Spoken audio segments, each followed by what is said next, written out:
नमस्कार, मैं हूं आपके साथ विभा उपाध्याय और आपका बहुत बहुत स्वागत करती हूं news 18 Madhya Pradesh Chhattisgarh lifeline e conclave में, जहां आज हम बात करेंगे कोविड-19 भ्रांतियां और सही जानकारी और कोविड-19 वर्तमान स्थिति और तैयारियां विषय पर।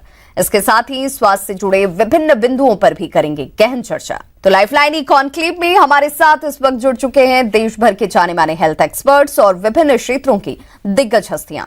अब हम बढ़ते हैं अपने पहले सेशन की तरफ।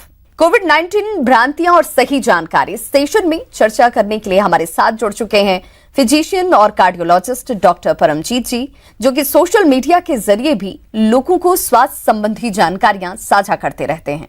और इसके साथ ही हमारे पैनल में हैं MA skin and hair super speciality hospital Chhattisgarh के डायरेक्टर और principal dermatologist doctor Manoj Agarwal ji और Solace mind care and de addictions clinic के डायरेक्टर डॉक्टर दीपक खोरमोड़े जी।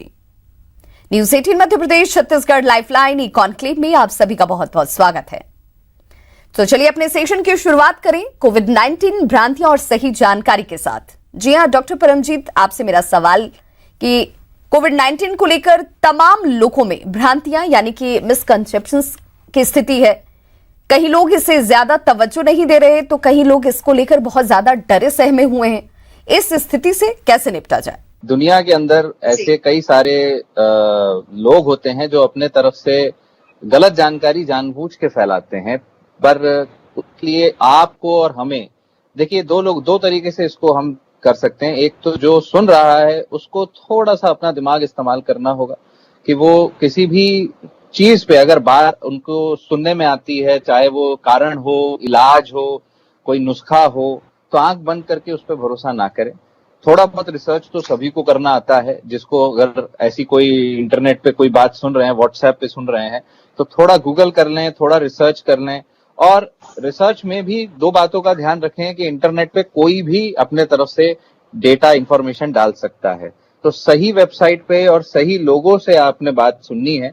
इस चीज की अगर आपने जानकारी, बस इतनी सी अगर नॉलेज अपने मन में रख ली, तो आप आगे कभी गलत जानकारी नहीं ले पाएंगे या गलत धारणाओं में नहीं जाएंगे। इसमें सबसे बड़ी जिम्मेदारी हमारी भी है, डॉक्टरों की भी है, क्योंकि हम हेल्थ के करता धरता है, हेल्थ केयर में है, तो हमारा फर्ज बनता है कि हम सब सामने आए और अपने आसपास लोगों की गलत धारणाएं अगर सुनते हैं तो उसको सही करें। डॉक्टर मनोज, कोविड-19 के इस दौर में क्लिनिक में विजिट करने वाले मरीजों के लिए किन किन सुरक्षा उपायों को अपनाया जा रहा है, क्योंकि लोग ये चाहते हैं कि जब वो वहां तक पहुंचे तो सुरक्षित महसूस करें? कुछ सावधानियां बरतनी बहुत जरूरी है जो हम क्लिनिक में नियमित अपना रहे हैं। जैसे कि हम वॉक इन अपॉइंटमेंट्स नहीं ले रहे हैं, पेशेंट को पहले फोन करना होता है और उस पर्टिकुलर टाइम पे अपॉइंटमेंट दिया जा रहा है। दो पेशेंट्स के बीच में एटलीस्ट 15 to 20 मिनट्स का डिस्टेंस मेंटेन कर रहे हैं। पेशेंट्स को बोला जा रहा है कि आप अपनी पुरानी फाइल्स, रिकॉर्ड ये सब लेके मत आइए। उन्हें एक व्हाट्सएप का नंबर दिया जा रहा है कि आप सारी जानकारियां इस व्हाट्सएप के नंबर पे भेज दीजिए। पेशेंट के साथ यदि बहुत जरूरी है तो ही अटेंडेंट को आना है, वरना पेशेंट अगर सक्षम है तो वो अकेले आए तो ज्यादा बेहतर है। फिर पेशेंट जब क्लिनिक के अंदर एंट्री लेता है तो डॉक्टर के चैम्बर में हमने ग्लास पार्टीशन बनवाया हुआ है कि पेशेंट और डॉक्टर एक दूसरे के ज्यादा संपर्क में ना आए। पेशेंट को कंसल्टेशन के बाद प्रेस्क्रिप्शन हम डिजिटल माध्यम से भेज रहे हैं कि डायरेक्ट उनके सेल फोन पे या उनके ईमेल पे ही प्रेस्क्रिप्शन चले जाए। क्लिनिक को हमने अभी फिलहाल इस तरह बना रखा है कि पेशेंट को कहीं टच ना करना पड़े। सारे डोर्स ओपन है, कोई भी नॉब उनको छूना नहीं है। तो इस तरह की सावधानियां बरती जा रही हैं और धीरे धीरे पेशेंट्स भी अकस्टम्ड होते जा रहे हैं, जो कि बहुत ही अच्छी बात है। बिल्कुल, तो तमाम सुरक्षात्मक उपाय भी किए गए हैं, यानी कि आपको निश्चिंत रहने की जरूरत है। आप अपनी सुरक्षात्मक दृष्टिकोण से कदम जरूर उठाएं और अगर बहुत ज्यादा परेशानी है तो अस्पतालों का रुख जरूर कीजिए, वहां पर भी आपकी सुरक्षा के दृष्टिकोण से एहतियाती कदम उठाए जा रहे हैं। मेरा सवाल डॉक्टर दीपक जी आपसे कि कोविड-19 तथा लॉकडाउन के कारण लोगों में बढ़ते तनाव, चिंता और अन्य मानसिक समस्याओं की ओर लोगों को ध्यान देने की कितनी जरूरत है? कोविड के कारण लोगों के मन में चिंता, आशंका है, क्योंकि पहले नहीं था, सडनली आया है, इसके कारण हमारा मॉर्टेलिटी क्या होगा। स्पेशली जो बुजुर्ग लोग हैं उनके मन में इसके बारे में बहुत ज्यादा एंग्जाइटी है, बहुत ज्यादा चिंता है कि हमारा तो लाइफ अभी हम काफी जी चुके हैं, हमारे बच्चों का क्या होगा। कोविड कैसे रिएक्ट करेगा, उसके कारण मॉर्टेलिटी कितना होगा, क्या हमारे फैमिली मेंबर्स इतना सफर करेंगे, एंग्जाइटी, लो मूड, और ये जो आइसोलेशन है, सोशल डिस्टेंसिंग की बात हम कर रहे हैं। मैन वैसे ही सोशल एनिमल है, हम तो जब हमारे पेशेंट्स होते हैं हम उनको बोलते हैं कि आप सोशल इंटरेक्शन अच्छे से करो, तो इस आपदा के कारण ही सबको सोशली रेस्ट्रिक्ट होना पड़ रहा है, तो ये अगेन ऐड करता है लोगों के अंदर मानसिक समस्याओं को उत्पन्न करने में। डॉक्टर परमजीत जी, कोरोना वायरस का संक्रमण हाथ और सांस के अलावा और किन माध्यमों से शरीर में पहुंचता है? हमें सुरक्षित रहने के लिए किस तरह से सतर्क रहना चाहिए? जी बिल्कुल। अब देखिए, जो नई खबरें आ रही हैं कि ये थोड़ा बहुत एयरबॉर्न भी है, यानी कुछ देर तक हवा में भी रह सकता है, और ये डिपेंड करेगा बहुत सारे फैक्टर्स पे। खुली हवा है, फ्लो हो रहा है, बाहर है, तो ये उड़ जाता है, ये नहीं रहता। तो ये सबसे इम्पोर्टेंट चीज जो लोगों को समझनी होगी कि इसमें वायरल लोड नाम की एक चीज होती है। वायरल लोड का मतलब यह है कि बहुत सारे वायरस अगर आपके अंदर एक साथ जाएंगे तो आपके अंदर ज्यादा गहरी बीमारी ज्यादा जल्दी होने के चांसेस होंगे, आपके इम्यून सिस्टम को रिएक्ट करने के लिए समय नहीं मिलेगा। तो ऐसे में जो मास्क है, जो हाथ हैंड सैनिटाइजर्स हैं, ये सब हमारी मदद करते हैं वायरल लोड को कम करने में। ये गारंटी नहीं देता है कि वायरस आपके अंदर जाएगा ही नहीं जाएगा भी तो कम जाएगा। नंबर 2, हमें कुछ और सावधानियां बरतनी होगी। नंबर 1, किसी से भी हम फेस टू फेस बात ना करें। अगर हम किसी से फेस टू फेस बात करते हैं तो डायरेक्ट वायरस के जो स्प्लैश है वो हमारे ऊपर आने का चांसेस बढ़ जाते हैं। या तो हम दोनों एक तरफ देखें बात करने के लिए, या एक अगर आपके तरफ देख रहा है, अगर उसको नॉलेज नहीं है तो आप दूसरी तरफ देख लें, ताकि उससे क्या हो जाएगा, आपके ऊपर उतना ज्यादा इफेक्ट नहीं आएगा। डॉक्टर मनोज से मेरा सवाल ये कि कोविड-19 जैसी महामारी से निपटने के लिए क्लिनिक के डॉक्टर्स और स्टाफ को किस तरह से ट्रेंड किया गया है, साथ ही साथ उनकी सुरक्षा के उपाय भी किए गए हैं, तो किस तरीके से? फर्स्ट ऑफ ऑल तो जैसे डॉक्टर दीपक भी अग्री करेंगे कि मेंटल लेवल हाई होना चाहिए। There should be a notion, जज्बा होना चाहिए कि हमें इस डिफिकल्ट टाइम्स में भी लोगों को अपनी सर्विसेज देनी है। दूसरा है कि क्लिनिक के सारे इंक्लूडिंग डॉक्टर्स एंड स्टाफ को बोला गया है कि मास्क और एक फेस शील्ड आता है, वो प्लास्टिक का सिंपल सा रहता है, इसको एनी टाइम पहने हुए रहना है। दूसरा, ये नहीं सोचना है कि ये मेरे कलीग हैं तो इनसे हमें इन्फेक्शन नहीं हो सकता। Social distancing between the doctors of the clinic and between the paramedical staff is also important. हमें सबको मान के चलना है कि हमें कोविड शायद हुआ है और हम जिनसे बात कर रहे हैं शायद उन्हें भी कोविड है। हम इतना मान लें तो मुझे लगता है कि बहुत हद तक प्रॉब्लम अपने आप ही सॉल्व होने लगती है। डॉक्टर दीपक, परीक्षा की इस घड़ी में अपने आप को मानसिक रूप से स्वस्थ रखना बेहद जरूरी है, जिसके लिए किन उपायों को करने की जरूरत है? जी बिल्कुल। हो क्या रहा है, क्योंकि ये सडनली एक स्टेट ऑफ लॉकडाउन आ गया है, रेस्ट्रिक्शन ऑफ मूवमेंट्स हो गया है, सोशल डिस्टेंसिंग हो गया है, ऐसे इसमें लोगों का लाइफस्टाइल थोड़ा सा बिगड़ गया है। फर्स्ट ऑफ ऑल हमें अपने लाइफस्टाइल को रिस्ट्रक्चर करना पड़ेगा। हमारे स्लीपिंग आवर्स लोगों के बहुत हैपसार्ड हो गए हैं। रात भर तक हम सोशल मीडिया पे अपने आप को एंटरटेन रखने का कोशिश कर रहे हैं, दैट इज गुड, बट हमें अपना एक लाइफस्टाइल प्रॉपर्ली मेंटेन करना जरूरी है। सबसे पहली है हमें एडिक्वेट स्लीप नाइट टाइम का 6 to 8 आवर्स का लेना बहुत जरूरी है। नो लेट नाइट अवेकनिंग होना चाहिए। हमारा जितने टाइम पर हम उठते हैं, जितने टाइम पे सोते हैं, वो बड़ा कंसिस्टेंट होना चाहिए। उसके बाद जो हमारी हॉबीज है, जो हम रिक्रिएशन, अपने आप को बिजी रखना है, क्योंकि सब लोग घर में पड़े हैं या अपने बिजनेस पे नहीं जा पा रहे हैं, और फाइनेंशियल लॉस भी एक इंपॉर्टेंट कारण है। जो भी लोग क्वारंटाइन में है वो भी अपने बिजनेस पे नहीं जा पा रहे, तो उनको प्रॉपर एक रिक्रिएशनल एक्टिविटीज अपने आप को उसमें इन्वॉल्व कराना बहुत जरूरी है। सोशल मीडिया पे हो गया, अगर आप लोगों से बातचीत नहीं कर पा रहे हैं तो आप बिल्कुल सोशल मीडिया पे एक्टिव हो जाए, और लोगों से साथ आप डिस्टेंसिंग के थ्रू ही आप कनेक्ट में रह सकते हैं। डॉक्टर मनोज, क्या मरीजों की स्क्रीनिंग की भी कुछ व्यवस्था की गई है ताकि इस महामारी को बढ़ने से रोका जा सके, क्योंकि ये संक्रमण के साथ ही फैलता है और इस वक्त इसकी संख्या भी और तादाद भी बहुत ज्यादा नजर आ रही है? स्टाफ की सावधानी के लिए हमने मरीज और स्टाफ के बीच में छोटा सा ग्लास पार्टीशन बना रखा है कि जैसे एयर एक्सचेंज दोनों के बीच में ना हो। दूसरा है कि एक थर्मल सेंसर की सिस्टम बनाया गया है, पेशेंट का टेम्परेचर रिकॉर्ड किया जाता है, और मान लीजिए टेम्परेचर फीवर की तरफ जाता है तो उस पेशेंट से निवेदन किया जाता है कि फिलहाल आप कंसल्टेशन मत कीजिए। Again hand sanitizer is very important. हर पेशेंट जो क्लिनिक के अंदर प्रवेश करेगा उसको हैंड सैनिटाइजेशन करना जरूरी है। दूसरा ये भी ध्यान देना है कि अब टाइम आ गया है कि हमें बड़े लेवल पे एंटीबॉडी टेस्टिंग सोसाइटीज में चालू करनी चाहिए। ये हमें पता करने की बहुत ज्यादा जरूरत है कि हम में से कितनों को कोरोना होके चला भी गया और हमें पता नहीं। यदि ये एंटीबॉडी टेस्टिंग के रिपोर्ट्स अच्छे आते हैं तो ये एक सिल्वर लाइनिंग होगा क्लाउड में। डॉक्टर परमजीत जी, चलते चलते इस सेशन में हम आपसे ये जानना जरूर चाहते हैं कि किन परिस्थितियों में डॉक्टर के पास जाने की नौबत आती है। देखिए, अगर हम कोविड सिम्टम की बात करें, वही मेन इंपॉर्टेंट है कि अगर आपको लग रहा है कि आपको लक्षण है कोरोना वायरस के, तो हर लक्षण पे आपको डॉक्टर के पास नहीं जाना है, क्योंकि आज के डेट में सिर्फ ये बात याद रखिए, माइल्ड सिम्टम्स या माइल्ड कोरोना वायरस का जो इन्फेक्शन है वो खुद ही ठीक हो रहा है। 80% लोग, बल्कि मैं कहूंगा 90% लोग खुद ही ठीक हो जाते हैं, और उसमें से कुछ लोगों को थोड़ा मॉडरेट बीमारी होती है, निमोनिया तक वो पहुंचते हैं, और माइल्ड निमोनिया में भी आपको हॉस्पिटल जाने की आवश्यकता नहीं है। हाँ, क्लिनिक लेवल पे आप जा सकते हैं डॉक्टर के पास मॉडरेट सिम्टम्स पे। सो अगर हम इस चीज को बात करें तो नंबर 1, अगर आपके सिम्टम लक्षण जो है वो बढ़ते जा रहे हैं अपने घरेलू मैनेजमेंट के अलावा, घरेलू मैनेजमेंट सबसे पहले है खूब सारा आराम, खूब सारा पानी, रेस्ट, फ्लूइड्स, उसके बाद कुछ विटामिन आपने लेने हैं, vitamin C, zinc, vitamin D, B complex, बहुत सारा पानी, बहुत सारा रेस्ट, आप विटामिन डी भी ले सकते हैं। इन सब से अगर आपका बुखार मैनेज नहीं हो पा रहा है, बहुत ज्यादा हाई हो रहा है, 103, 104 हो रहा है, तो आप अब डॉक्टर से या तो ऑनलाइन या जाके कंसल्ट करें। तो इसी के साथ हमारा ये सेशन कोविड-19 भ्रांतियां और सही जानकारी यहीं खत्म होती है। डॉक्टर परमजीत जी, डॉक्टर मनोज अग्रवाल और डॉक्टर दीपक घोड़मोड़े जी, इस सेशन में हमारे साथ जुड़कर अपनी इतनी खास जानकारियां साझा करने के लिए आपका बहुत बहुत शुक्रिया। Thank you so much. Thank you. नमस्कार। यहां हम रुकेंगे एक छोटे से ब्रेक के लिए। देखते रहिए लाइफलाइन ई कॉन्क्लेव।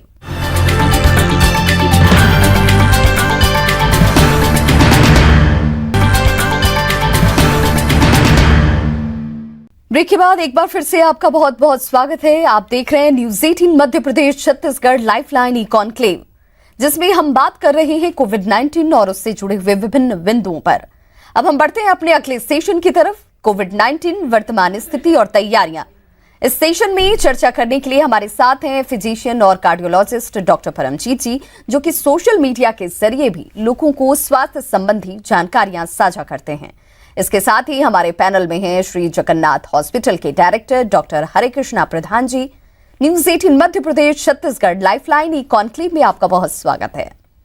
चलिए अपने सेशन कोविड-19 वर्तमान स्थिति और तैयारियां की शुरुआत करते हैं, और मेरा पहला सवाल ही डॉक्टर परमजीत जी से कि डॉक्टर परमजीत, अगर हम बात करें मौजूदा हालात की, तो इस समय कोरोना काफी तेजी से अपने पांव पसार चुका है। ऐसे में अब किस तरह की तैयारियां बेहद जरूरी, बेहद खास हो जाती हैं? कोविड-19 की ये आप मान के चलिए कि जितने पेशेंट्स इस वक्त आपको जो कंफर्म्ड पॉजिटिव आ रहे हैं, उससे कम से कम 30 गुना ज्यादा और मरीज हैं जो इंडिया के अंदर है, 30 टाइम्स मोर, ये मान के चलिए। ये अब बात आ जाती है कि आप जितने टेस्ट करवाएंगे उतने पॉजिटिव आएंगे, ऐसा है। सो कोविड में संक्रमण बढ़ चुका है, लेकिन डरने की कोई बात नहीं है। कोविड किसी इंसान से ज्यादा पावरफुल नहीं है। सो तैयारी जो सबसे इंपॉर्टेंट अब करनी है, क्योंकि अब प्रिवेंशन से ज्यादा नॉलेज जरूरी है, क्योंकि गलत जानकारियां अगर लोगों के पास होंगी तो सही वक्त पे इलाज ना मिलने के कारण कॉम्प्लिकेशंस होने के चांसेस ज्यादा है, ना कि क्योंकि कोरोना के अंदर अगर सही वक्त पे सही इलाज मिल जाए तो बिल्कुल हर पेशेंट ठीक हो सकता है। डॉक्टर हरे कृष्णा प्रधान जी, हमें किस देश से प्रेरित होना चाहिए, क्योंकि इस वक्त किस देश ने इस पर बहुत जल्द काबू पाया, क्या कुछ एहतियाती कदम उसकी तरफ से उठाए गए, किस देश ने कोविड-19 का अच्छे से सामना किया और किस तरह चुनौतियों से निपटने में उदाहरण पेश किया है? इस संबंध में सबसे अच्छा जो नाम है अभी साउथ कोरिया का है। उन्होंने बहुत ही अच्छे तरीके से और बहुत ही जल्दी इस पेंडेमिक सिचुएशन पे इसके और आगे बढ़ने से और सीरियस होने से उससे उन्होंने टैकल किया। उन्होंने सबसे इम्पोर्टेंट चीजें जो है वो आइडेंटिफिकेशन, ट्रेसिंग, क्वारंटाइन, आइसोलेशन, ये 4 चीजों को उन्होंने बहुत ही प्राइमरी अपना हथियार बनाया। और इसको जैसे इस पेंडेमिक सिचुएशन में एक कंट्री आई साउथ कोरिया, उन्होंने तुरंत ही इस चीज पे काम करना चालू किया क्योंकि हम देख रहे हैं कि अभी तक इसे कोई डेफिनेटिव ट्रीटमेंट अवेलेबल नहीं है। तो इसमें जो सबसे इम्पोर्टेंट चीजें हैं जो है contact tracing, early detection, diagnosis को क्वारंटाइन करना। हार्डली 1 से 5% लोगों में ही ये जानलेवा साबित हो रहा है। उसमें भी 1% लोगों की जान जाने का खतरा है, वो भी जो ओल्ड एज हैं और दूसरे जो ऑलरेडी किसी और दूसरी गंभीर बीमारी से ग्रसित हैं। तो ऐसे लोगों को हमको प्रॉपर ट्रीट करना है। बाकी जो 95% है वो तो ऑन हिज ओन सेल्फ तरीके से ही वो ठीक हो जा रहे हैं। डॉक्टर परमजीत, शुरुआती दौर और वर्तमान में कोरोना के लक्षणों में काफी परिवर्तन हो चुका है, ऐसे में उनकी कैसे पहचान की जाए? कोविड की अगर आप इस विकसित पना जो हम देखे जा रहे हैं कि इसके जो लक्षण है, ये स्टार्टिंग में तो सिर्फ बुखार और ड्राई कफ और शॉर्टनेस ऑफ ब्रेथ पे सीमित थे कि भाई इतना है तो कोविड है वरना नहीं। लेकिन अब जो है बहुत ही सारे लक्षण इसमें ऐड हो गए हैं। आपको कोविड में डायरिया भी हो सकता है, आपको पैरों में दर्द भी हो सकता है, ये सारे लक्षण अकेले भी आ सकते हैं। लाल आंख जो हो जाती है वो भी हो सकता है। सबसे बड़े लक्षण की बात करें कि कौन सा लक्षण डेंजरस है, तो वो एक ही है, सांस फूलना।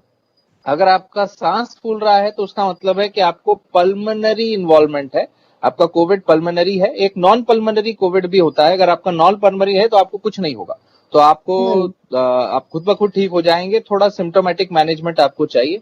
अगर आपको पल्मोनरी कोविड है दैट मीन्स आपको थोड़ा बहुत निमोनिया होगा, अगर वो बढ़ता जाएगा तो आपका ऑक्सीजन सैचुरेशन कम होगा। इसलिए ये इंफॉर्मेशन जनहित में सबको पता होनी चाहिए कि भैया आपको घर पे एक oxygen saturation, oxygen meter, COVID meter जो कहा जाता है आजकल, वो रखना चाहिए। डॉक्टर हरे कृष्णा प्रधान जी, हम आपसे जानना चाहेंगे कि कोरोना संक्रमण से बचाव के लिए हॉस्पिटल लेवल पर किस तरह की तैयारियां करना बेहद जरूरी है? पहले तो ये गवर्नमेंट हॉस्पिटल में ऑथोराइज थे कोविड के लिए, और अभी के हम देख रहे हैं कि एक्सपोनेंशियल गति से बढ़ता जा रहा है। ऐसे कंडीशन में तो हमको प्राइवेट हॉस्पिटल में भी आइसोलेशन फैसिलिटी और ट्रीटमेंट फैसिलिटी की सरकार रिक्वेस्ट कर रही है, और जो जहाँ पे भी इस चीज के लिए जगह और चीजें अवेलेबल हैं उस हिसाब से स्टाफ की को ध्यान में रखते हुए और डॉक्टर की भी सिक्योरिटी को रखते हुए हम कुछ बेडों को इसमें आरक्षित कर सकते हैं। जैसे हमारे स्टेट में तो अभी उस लेवल पे अभी बीमारी नहीं बढ़ी है, लेकिन फिर भी सरकार की तरफ से और बाकी हमारी IMA और डॉक्टर कम्युनिटी ने इसमें ध्यान देना शुरू से ही कर रहे हैं। लेकिन अब हर जगह भी जो 50 बेड से ऊपर के हॉस्पिटल है वहाँ पे भी कुछ बेड्स जो है आरक्षित रखे आइसोलेशन के साथ में। तो इस तरीके से हम पब्लिक प्राइवेट पार्टनरशिप में कुछ गवर्नमेंट हॉस्पिटल, कुछ प्राइवेट हॉस्पिटल को मिला के जिसमें भर्ती करने की जरूरत है, ऐसे लोगों को हम एडमिशन करके और साथ में कंजर्वेटिव मैनेजमेंट के साथ में इसमें टैकल कर सकते हैं। डॉक्टर साहब, अगर एक्सपीरियंस के आधार पर बात की जाए तो अगर इम्यूनिटी कम है तो चांसेस बढ़ जाते हैं, ऐसे में क्या सुझाव देंगे कोविड और नॉन कोविड मरीजों के लिए? सबसे इम्पोर्टेंट तो अभी तक का जो हमारे पास एविडेंस बेस्ड मेडिसिन अवेलेबल उस हिसाब से तो सोशल डिस्टेंसिंग मेंटेन करना ही सबसे इम्पोर्टेंट है, और प्रॉपर हाइजीन रखना है जिसमें हैंड वॉशिंग सबसे इम्पोर्टेंट है, और मास्क का यूज करना जहाँ भी पब्लिक प्लेस में जा रहे हैं, घर को छोड़ के कहीं भी आप निकल रहे हैं, एक तो मिनिमम सोशल डिस्टेंस मेंटेन करें, और ज़्यादा से ज़्यादा पब्लिक प्लेसेस में, क्राउडेड प्लेसेस में जाना अवॉइड करें, और कम से कम लोगों से मिलें। और इसमें भी अगर मिल भी रहे हैं, ऐसी कोई मजबूरी, ऐसा कोई काम है, आपको प्रोफेशन है, तो मिनिमम डिस्टेंस मेंटेन करके रखें। अभी तक यही सबसे इफेक्टिव तरीका रहा है कोरोना को फैलने से रोकने के लिए। ये मिनिमम चीज़ तो हमको अभी किसी भी कीमत में करनी ही है, और आगे जब तक कि हमको वैक्सीन अवेलेबल नहीं होता है या फिर कोई डेफिनेटिव मेडिकल ट्रीटमेंट या मेडिकल थेरेपी या एंटीवायरल अवेलेबल नहीं होता है, तो अभी तब तक के लिए तो यही हमारे पास best treatment, best preventive option available है। डॉक्टर परमजीत जी, सेशन के समापन से पहले आपसे एक जरूरी सवाल में जरूर और उसके जवाब लेना चाहूंगी कि अब जब कोरोना संक्रमण के लक्षण बदल चुके हैं तो ऐसे में मुश्किल वक्त में हमें किन खास बातों का विशेष रूप से ध्यान रखना चाहिए? किसी से बात कर रहे हैं और उसको आपको नहीं पता कोरोना है नहीं है, और उसने मास्क नहीं पहना हुआ है और उसको कोई लक्षण भी नहीं है, वो हो सकता है एक साइलेंट कैरियर हो, वो एक जिसको हम सुपर स्प्रेडर बोलते हैं, जिसको हम बोलते हैं एसिम्प्टोमेटिक पर्सन। उसने आपके सामने बात करी तो वो थोड़े ड्रॉपलेट आपके अंदर आ जाएंगे। तो अगर आप इसमें कुछ सिंपल प्रिकॉशंस रखें, नंबर 1, आप दोनों ने मास्क पहने हो, पहली बात। अगर आप बाहर किसी से भी बातचीत कर रहे हैं, दोनों मास्क पहने, और दोनों फेस टू फेस बात ना करें, ठीक है? या तो अगर फेस टू फेस बात कर रहे हैं तो सामने कुछ ना कुछ कांच का डिवीजन होना चाहिए ताकि जो ड्रॉपलेट है वो डायरेक्ट ना आए, जो हॉस्पिटल में अब प्रैक्टिस हो रहा है। हर हॉस्पिटल में यही हो रहा है कि कोई भी पेशेंट से डायरेक्ट फेस टू फेस बात नहीं हो रही है। आपके सामने कांच का कुछ ना कुछ हम ये लगवा देते हैं, कांच हो या प्लास्टिक हो, ताकि वो डायरेक्ट स्प्लैश ना आए, या फिर डॉक्टर फेस शील्ड अपना पहनता है। अव्वल ऐसा तो बहुत ही मुश्किल है कि दुनिया भर में हर इंसान फेस शील्ड पहन के घूमे, लेकिन अगर आपको लग रहा है कि आप ऐसी जगह पे जाने वाले हैं या ऐसे भीड़ में हैं जहां पर आपका खतरा है, लोगों से बात करनी ही पड़ेगी, तो आप फेस शील्ड जरूर पहने। उसमें बिल्कुल आपको प्रोटेक्शन मिलेगा मास्क और फेस शील्ड का। और फेस टू फेस लोगों से बात ना करें, फेस टू साइड बात करें या फिर दोनों साइड टू साइड बात करें।